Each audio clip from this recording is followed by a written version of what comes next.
চলেন দ্বিতীয় পাঠের কথা বলি, এটা আরো ইন্টারেস্টিং, আপনি জীবনের আগে কখনো শোনেন না অথবা শুনতে পারেন কিন্তু এইভাবে অনুভব করেন না। আল্লাহ বলছেন ওয়ালাকুম ফিল কিসাসি হায়াতুন ইয়া উলিল আলবাব। এক লোক যদি কাউকে হত্যা করে ফেলে তাহলে ইসলামে তার জন্য বিধান তিনটা। কয়টা? এক নম্বর, যারা ভিকটিম তারা চাইলে তাকে হত্যার বদলে ক্ষমা করে দিতে পারে, যা মাফ করে দিলাম। দুই নম্বর, মাফ করবো তবে আমাদেরকে এই টাকা আগে দেওয়া লাগবে, রক্তপণ দেওয়ার পরে তোমাকে ক্ষমা করা হবে। তিন নম্বর, নগলে কিচ্ছু বুঝি না, মারছে মারে ফেলাও, হত্যার বদলে হত্যা। ইসলাম বলতেছে শেষ।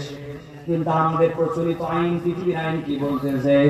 আল্লাহ বলতেছেন এই যে হত্যার বদলে আরেকজনকে হত্যা করা হলো, আমি আল্লাহ বললাম এর ভিতরে তোমাদের জন্য জীবন আছে। ওরা বলতেছে কিসের জীবন আছে? আন্দাজে একজন তো মরছে, আর একটা লোককে মারে ফেললেন, ফেলে দুই পরিবার এখন নিঃস্ব হয়ে গেল, এটা কোনো বিচার নাকি? এটা বিচার না। ওরা বলতেছে এর মধ্যে জীবন নাই, কিন্তু আপনি বুঝতেছেন এর মধ্যে আল্লাহ বলছে জীবন আছে। এই জীবনে একটা দিক হচ্ছে, একটা লোককে যদি এরকম যথোপযুক্ত ভাবে শাস্তি দিয়ে জনসম্মুখে হত্যার বদলে হত্যা করে ফেলা হয়, এলাকায় ত্রাস কায়েম হয়ে যাবে।